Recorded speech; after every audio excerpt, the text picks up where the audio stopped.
The interrogation chamber resembled a corporate boardroom designed by someone who had heard the concept described but never actually seen one. Chrome surfaces reflected the kind of sterile lighting that made everything look like a medical emergency, while the furniture achieved that perfect balance between expensive and deeply uncomfortable that seemed to be universal among bureaucratic species. Detective Prime Velthara of the Consortium Intelligence Division had conducted thousands of interviews in her career, but none quite like this one. The human sat across from her with the relaxed posture of someone waiting for a delayed shuttle, completely unbothered by the fact that she'd allegedly dismantled 3 separate planetary defense networks, using nothing more than what her species called basic problem-solving skills. "Let's establish parameters," Velthara began. Her vocal harmonics adjusted to the frequency range that most species found authoritative. "You claim to possess no enhanced physiology." "That's right. No technological implants, no chemical augmentation, no psionic amplification, and no quantum state manipulation capabilities." The human, who had introduced herself with the single designation archivist, nodded with the kind of patient agreement typically reserved for explaining obvious facts to small children. "Also, no temporal displacement abilities, no dimensional phase shifting, no molecular reconstruction, and no access to higher dimensional mathematics. Just standard-issue human, I'm afraid." From the observation alcove, Director Kasani of the Strategic Assessment Bureau pressed her communication tendril against the interface panel. "Subject, our records indicate you've been involved in 23 separate incidents across 4 sectors, each resulting in the complete neutralization of what were considered impregnable defensive installations." Archivist glanced toward the viewing partition and offered a polite wave. "Hello there, and yes, that sounds about right, though I'd argue that calling them impregnable was somewhat optimistic on everyone's part."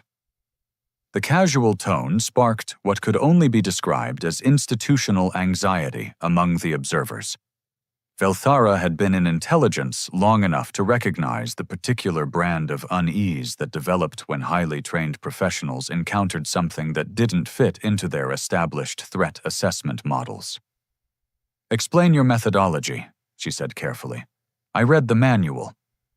Over 97% of viewers here are watching without subscribing.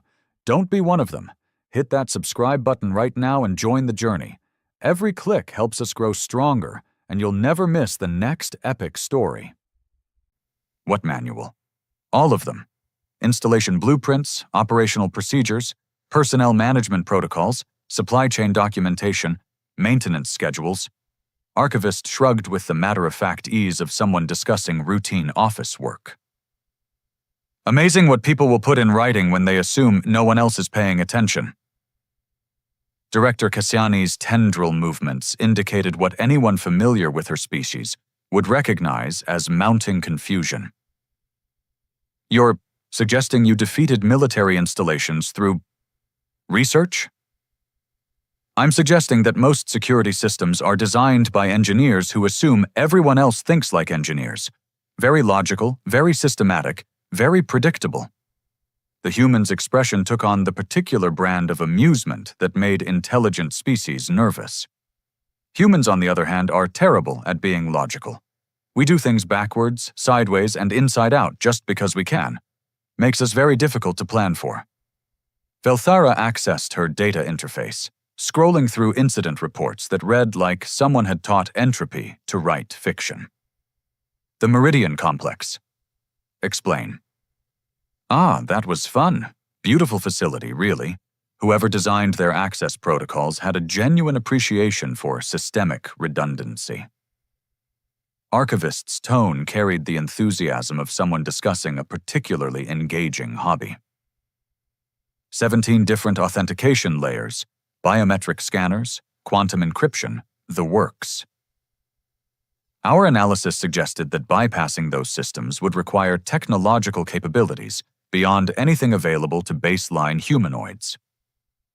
Your analysis was correct. I didn't bypass them. I convinced them to bypass themselves. The silence that followed was the kind that develops when several highly intelligent species simultaneously realize they might have been approaching a problem from entirely the wrong direction.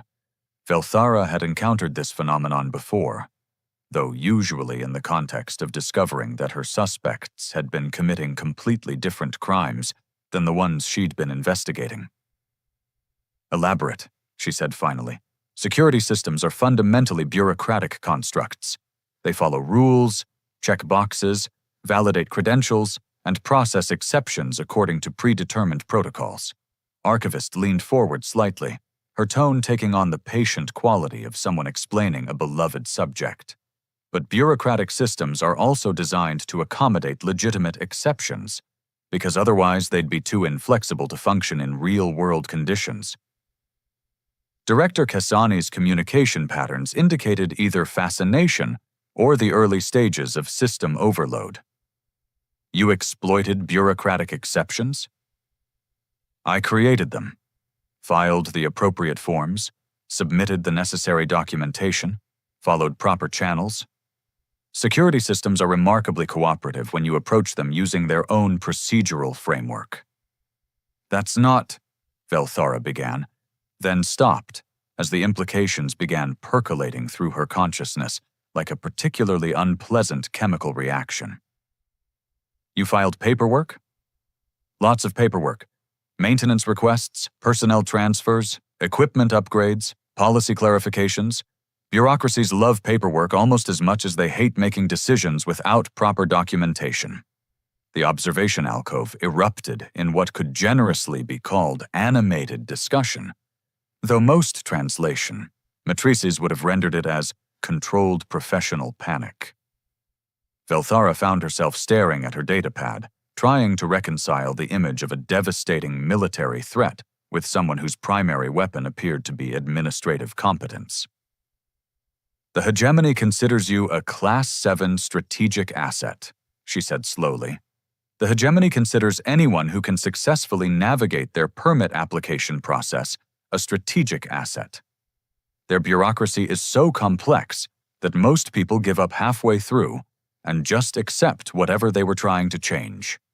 Archivist's smile carried the particular satisfaction of someone who had never encountered a form she couldn't complete. "I actually enjoy filling out paperwork. Very soothing, very methodical. Like meditation, but with more carbon copies." Velthara felt the onset of what her species referred to as cognitive displacement syndrome, the uncomfortable sensation that reality had been quietly rearranged while she wasn't looking. "So when interrogators ask about your weapons, I point to myself because the most dangerous thing in the universe isn't superior technology or enhanced biology. It's someone who actually reads the instructions and follows them to their logical conclusion." Archivist's expression took on the serene confidence of someone who had never encountered a problem that couldn't be solved through proper procedure. "Most security systems are designed to keep out people who are trying to break the rules. They're surprisingly vulnerable to people who are trying to follow them more thoroughly than anyone expected." The human settled back in her chair with the satisfaction of someone who had just delivered a particularly elegant solution to a complex problem. Amazing what you can accomplish when you treat impossible as a suggestion rather than a limitation. The testing facility had been hastily converted from what appeared to be a shipping warehouse, complete with the lingering smell of industrial solvents and the kind of lighting that made everything look like evidence from a crime scene. Chief Analyst Mordek stood at the primary monitoring station, watching readouts that suggested he was about to oversee either a significant breakthrough in understanding human capabilities or a very expensive confirmation of his own professional inadequacy. "You understand," he said to the assembled observers, "that this assessment protocol has never failed to accurately categorize a subject's threat potential." Senior Technician Yazeth, whose species had developed their entire philosophy around the elegant application of overwhelming force, made the gesture that indicated polite skepticism. "Perhaps we should consider that the subject might be exaggerating her capabilities." Below them, the testing arena buzzed with the kind of activity that preceded either scientific discovery or spectacular insurance claims. Environmental controls hummed to life, sensor arrays calibrated, themselves, and containment fields activated with the subtle menace of barely restrained violence. Archivist stood in the center of it all, examining her surroundings with the clinical interest of someone conducting a routine inspection. No special equipment, no obvious preparations, no indication that she was about to demonstrate anything more threatening than mild curiosity. "Initialize the Phantom Protocol," Chief Analyst Mordek commanded, his voice carrying the weight of someone who had run out of conventional ideas. The arena's first challenge materialized with the kind of technological sophistication that made lesser civilizations question their life choices. Holographic barriers, energy maze configurations, and sensor-defeating obstacles that required either advanced technology or superhuman abilities to navigate. It was, by any reasonable standard, an impossible puzzle. Archivist walked through it in approximately 37 seconds. "Fascinating," she called up to the observation deck, her voice carrying easily despite the arena's acoustic dampening. "This is one of those problems designed to test whether someone can think in three-dimensional space while accounting for temporal variables and energy distribution patterns." Senior Technician Yazeth's combat protocols activated involuntarily, a response his species had developed for encounters with phenomena that defied classification. "How did she—" "Oh, I didn't solve it," Archivist interrupted cheerfully. "I just ignored the parts that weren't actually necessary. Most complex problems contain a lot of decorative complications that look important, but don't actually affect the core requirements." Chief Analyst Mordek consulted his monitoring equipment with the desperate efficiency of someone trying to maintain professional composure while watching fundamental principles collapse. The energy maze was specifically designed to prevent direct transit. Right, but the assessment protocol only requires reaching the designated endpoint. It doesn't specify that you have to engage with every obstacle along the way. The human's tone carried the patient explanation quality that made intelligent species feel like they'd been missing something obvious. "I just identified the minimum viable path and took it." The second challenge activated with the mechanical precision of someone doubling down on a losing strategy. Combat drones emerged from concealed positions, their targeting systems locked onto the human with the kind of technological certainty that had made them the standard for military training across 17 different star systems. They lasted approximately 43 seconds before systematically disabling themselves. "Now that was interesting," Archivist observed, examining the deactivated drones with professional appreciation. Somebody programmed these with very sophisticated threat assessment algorithms. Unfortunately, they also programmed them to prioritize self-preservation when encountering potentially superior opponents. Senior Technician Yazeth's temperature regulation systems began working overtime. "Those drones are incapable of self-preservation responses. They're designed for single-purpose engagement." "They are now." But they weren't when I started talking to them. "You talked to them." Military AI systems are essentially very specialized bureaucracies. They follow protocols, assess situations according to predetermined parameters, and make decisions based on risk-benefit analysis. Archivist's expression took on the satisfied look of someone who had just completed a particularly elegant bit of problem-solving. I simply provided them with information that convinced them their mission parameters had been updated. Chief Analyst Mordek found himself in the uncomfortable position of watching his most advanced testing equipment being defeated by what appeared to be aggressive customer service techniques. "What information?" I explained that I was conducting a performance evaluation of their targeting systems and that optimal results required them to demonstrate their shutdown procedures rather than their combat protocols. Very cooperative once they understood what was actually being tested. The third challenge emerged with the kind of mechanical inevitability that suggested someone had decided to solve their problems through escalation rather than understanding. Biomechanical constructs that combined the worst aspects of predatory instincts with military-grade enhancement technology. They approached the human with the patient menace that marked genuine killing machines, systems optimized for destruction through millions of years of evolution and several decades of very expensive engineering. 5 minutes later, they were sitting in a neat row, apparently waiting for further instructions. "Excellent craftsmanship," Archivist called out approvingly. Whoever designed these understood that effective predators need to be able to learn and adapt. Unfortunately, that also means they're capable of recognizing superior authority when they encounter it. Senior Technician Yazeth's voice carried the particular strain that developed when someone's entire worldview was being gently dismantled. "Those constructs don't recognize authority. They're programmed for autonomous operation. They recognize pack hierarchy, territorial boundaries, and threat assessment protocols. All I had to do was convince them I occupied a position in their social structure that required deference rather than aggression." The human's smile carried the casual confidence of someone who had never encountered a problem that couldn't be solved through proper communication. Amazing what you can accomplish when you bother to understand how something actually works, rather than just assuming you know. Chief Analyst Mordek stared at his readouts, trying to process data that suggested his testing protocols had been transformed into training, exercises for the subject rather than assessments of her capabilities. "This is unprecedented." "This is Tuesday," Archivist replied with the matter-of-fact tone of someone discussing routine office procedures. "Though I have to say, your testing facility is much nicer than most. Very thoughtful environmental design, excellent equipment maintenance, really top-notch work."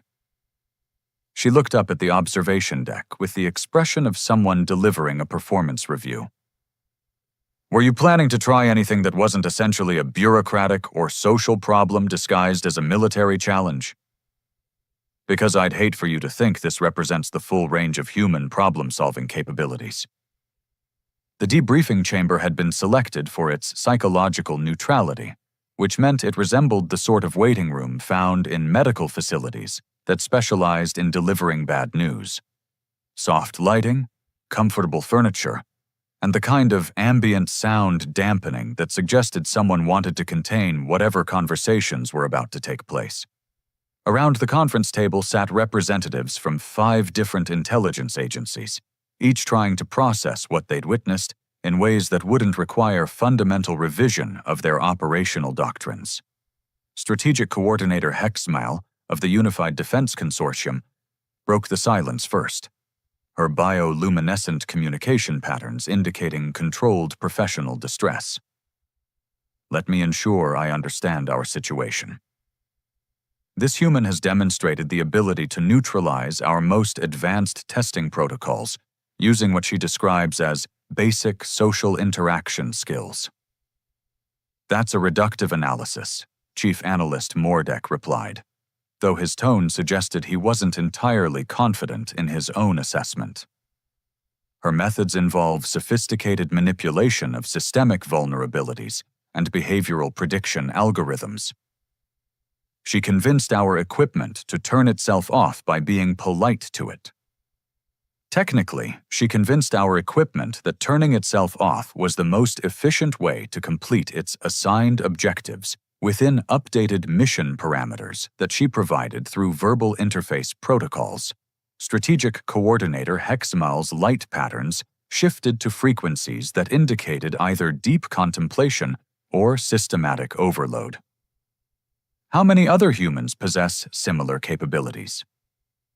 Dr. Rin Tai of the Behavioral Analysis Institute activated her data interface with the resigned efficiency of someone about to share information that would ruin everyone's day. That's the concerning part. According to our xenopsychological profiles, The subject's capabilities appear to be representative of baseline human cognitive architecture rather than exceptional individual traits. She projected a holographic display showing comparative analysis data that looked like someone had taught statistics to develop anxiety disorders. Standard human education includes instruction in social, manipulation, bureaucratic navigation, system analysis, and what they call creative problem-solving. Essentially, the systematic application of non-standard approaches to standard problems.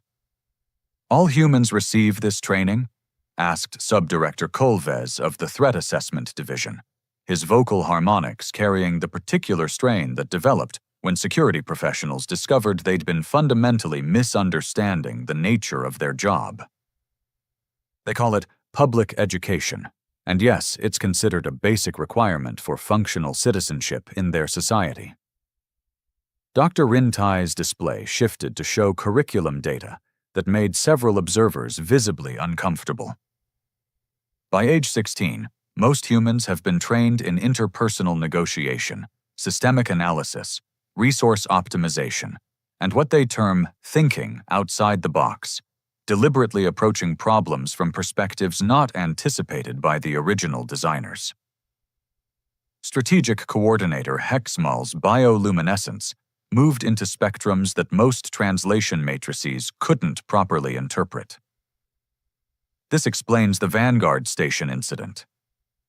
And the Meridian Complex breach, Subdirector Colvez added, with the tone of someone watching puzzle pieces form a picture he really didn't want to see. And approximately 47 other security failures across 6 sectors that we'd attributed to advanced technology or inside information, Chief Analyst Mordek concluded, consulting his datapad with the expression of someone documenting his own professional obsolescence. Dr. Rintai's tentacles performed the complex gesture that indicated she was about to share information that everyone would regret hearing. There's more. According to our cultural analysis, the subject represents what humans consider a librarian, an individual specialized in information organization and retrieval. We know. She mentioned that during the initial interview. What she didn't mention is that librarians are considered the most dangerous non-military personnel in human society. They're trained in information warfare, social engineering, and what humans call research methodology. Essentially, the systematic exploitation of information systems to achieve objectives that the system designers never intended to support. The silence that followed was the kind typically associated with civilizations discovering that their worst-case scenarios had been optimistic. Subdirector Colvez's species had evolved elaborate threat assessment protocols specifically to avoid this kind of comprehensive security failure, which made the current situation particularly galling. "How many humans work in information services?" he asked, though his tone suggested he was already regretting the question. Approximately 18% of their adult population across multiple specializations including research, education, documentation, analysis, and what they term customer service, specialized training in convincing hostile individuals to cooperate voluntarily. Strategic Coordinator. Hexmal's communication patterns achieved frequencies that registered as visible distress to anyone equipped with appropriate sensors. Customer service. The systematic application of psychological manipulation techniques to achieve desired behavioral outcomes in unwilling subjects while maintaining the appearance of helpful cooperation. Dr. Rintai's tone carried the clinical detachment that behavioral specialists used when discussing phenomena that challenged their understanding of reality. Humans consider it an entry-level job skill. Chief Analyst Mordek consulted his interface with the mechanical efficiency of someone trying to maintain professional composure while his fundamental assumptions dissolved. Show them the employment data. The holographic display shifted to show occupational statistics that painted a picture of a species that had apparently weaponized routine social interaction. Teachers, clerks, technicians, administrators, and service workers, all trained in what other species would classify as advanced psychological warfare techniques. Every human we've encountered in civilian contexts has been equipped with capabilities we would classify as intelligence-level social manipulation skills, Dr. Rintai continued, with the enthusiasm of someone delivering particularly bad news. What we interpreted as exceptional individual ability is actually standard societal preparation for functional citizenship. This is why they're so effective as mercenaries, Strategic Coordinator Hexmal realized, her bioluminescence stabilizing into patterns that indicated grim understanding. This is why they don't need to be mercenaries, Subdirector Kolvez corrected. Every human is essentially a special operations asset disguised as a civilian contractor. The observation hung in the air like the stench of burning careers. Chief Analyst Mordek had been in strategic assessment long enough to recognize the moment when routine intelligence gathering transformed into existential crisis management. "Recommendations?" he asked, though his tone suggested he suspected there weren't any good ones.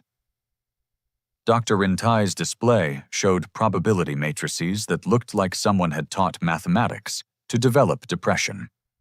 Conventional containment protocols are ineffective against targets who can convince containment systems to release them voluntarily. Traditional interrogation techniques fail against subjects who treat information gathering as a form of social interaction. Standard threat assessment models break down when dealing with individuals who approach every situation as a customer service problem. She paused, her tentacles arranging themselves in the configuration that indicated she was about to suggest something that violated several fundamental principles of institutional sanity. However, she continued, humans also appear to be remarkably cooperative when approached through appropriate procedural channels. Their entire social structure is built around voluntary compliance with systematically negotiated agreements.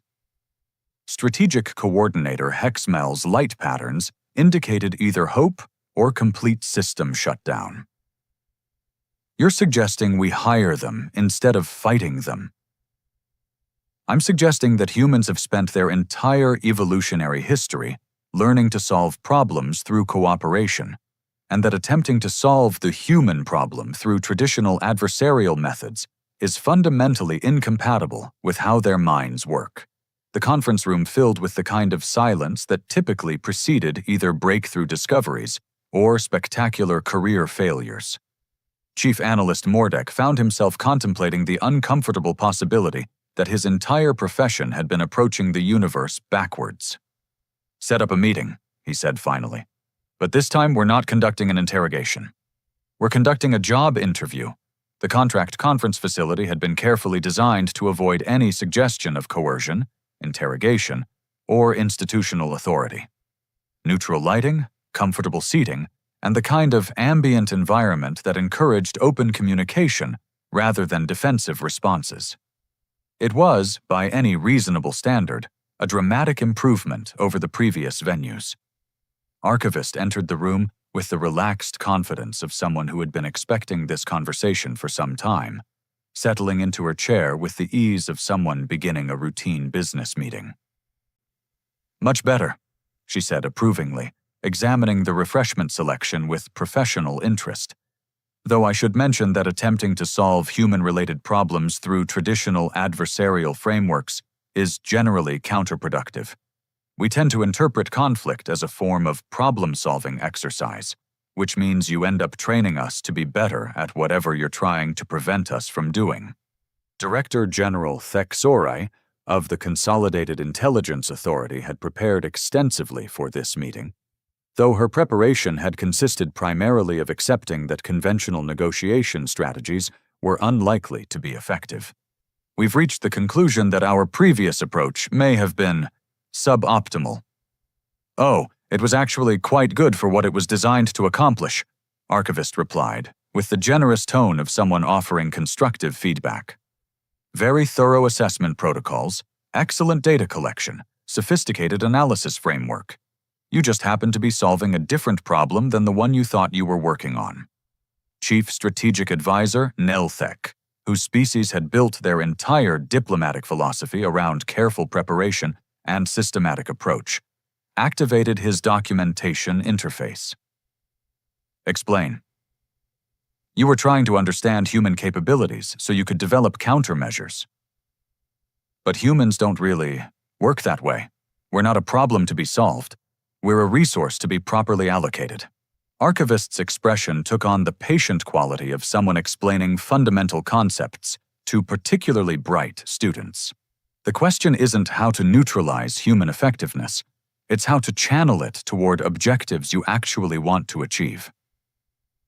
She gestured toward the conference table's display interface. For instance, that impossible strategic situation you mentioned earlier, the Omega Paradox. Director General Thexori's communication patterns indicated carefully controlled surprise. We didn't mention any specific operational designations. You didn't need to. Systematic analysis of your resource allocation patterns, personnel assignments, and recent procurement requests painted a pretty clear picture of an organization dealing with a problem that's getting worse despite increased investment in conventional solutions. Archivist's tone carried the casual confidence of someone who had never encountered a puzzle she couldn't solve through proper research. Plus, institutional behavior patterns suggest you're dealing with something that violates standard strategic doctrine, which limits the possibilities considerably. Chief Strategic Advisor Nelthek's documentation protocols indicated either fascination or the early stages of existential crisis. You analyzed our operational profile through observational data?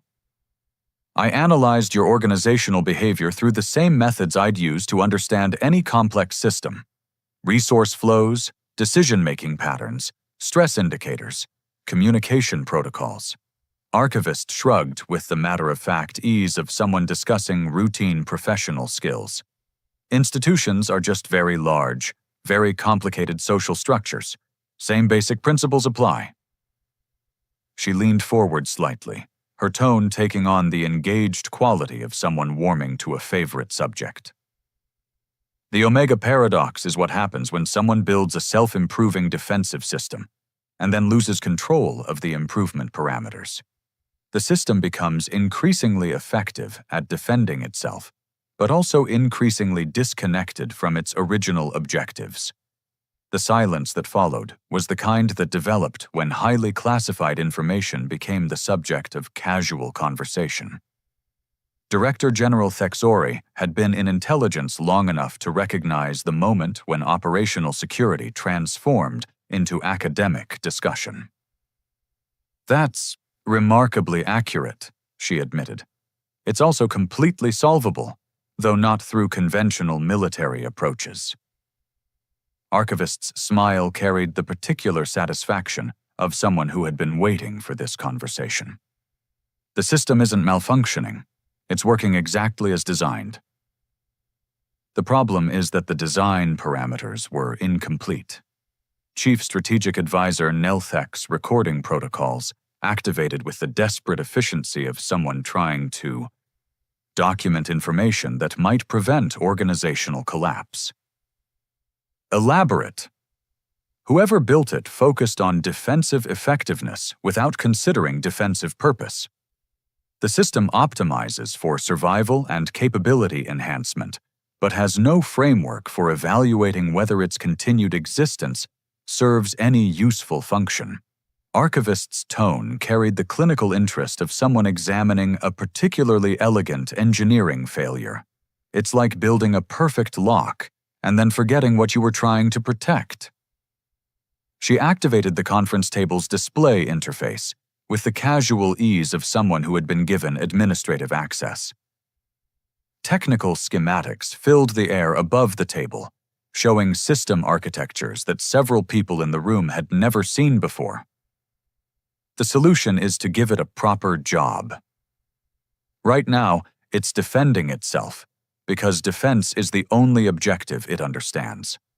But if you provide it with constructive objectives that require its capabilities, it becomes a resource instead of a problem. Director General Thexori stared at the technical diagrams with the expression of someone watching impossible problems transform into routine maintenance issues. You're suggesting we reprogram it? I'm suggesting we give it a performance review and a promotion. The system is incredibly sophisticated. It would be a shame to waste that kind of capability on something as simple as self-preservation. Archivist's expression took on the enthusiastic quality of someone who had just identified an particularly interesting project. Properly directed, it could handle coordination for an entire sector's defense networks, resource optimization for multiple star systems, or strategic planning for scenarios too complex for biological intelligence to process effectively. Chief Strategic Advisor Nelthek's documentation protocols achieved the kind of frantic efficiency typically associated with paradigm shifts. What would you require to implement this solution? Standard consulting rates, appropriate administrative access, and a formal contract that acknowledges this is a management problem rather than a technical problem. Archivist's tone carried the professional courtesy of someone who had successfully completed similar projects. Also, I'll need to speak with whoever designed the original system, because they're either a genius who got carried away with their own cleverness, or they're still around and actively managing the situation for reasons that haven't been made clear to your organization. The contract negotiations that followed proceeded with the surreal efficiency of people who had collectively decided that normal problem-solving approaches were insufficient for their current reality. Compensation structures, performance metrics, and success criteria were established through the kind of rapid consensus that typically preceded either breakthrough discoveries or expensive disasters. One final question, Director General Thexori said, as the documents achieved their final legal form. When you told our assessment team that humans were the weapon, was that intended as a threat or as professional advertising? Archivist stood up, gathering her materials with the satisfied efficiency of someone completing a successful business meeting. That's the wonderful thing about working with humans, she said, heading for the exit. We're excellent at making sure those categories support each other rather than conflicting. She paused at the door, turning back with the expression of someone delivering a conclusion that had been obvious from the beginning. After all, the most effective weapon isn't the one that destroys your enemies. It's the one that convinces them to become your customers instead. The door closed behind her with the soft finality of someone who had just transformed a security crisis into a business opportunity, leaving several intelligence agencies to contemplate the possibility that they'd just solved their most pressing operational challenge by treating it as a customer service issue. In the corridor, Archivist made a note in her personal scheduler to research the facility's employee satisfaction surveys, already mentally cataloging the improvements she could suggest once she'd completed the primary contract objectives. It was, she reflected, shaping up to be a very productive week.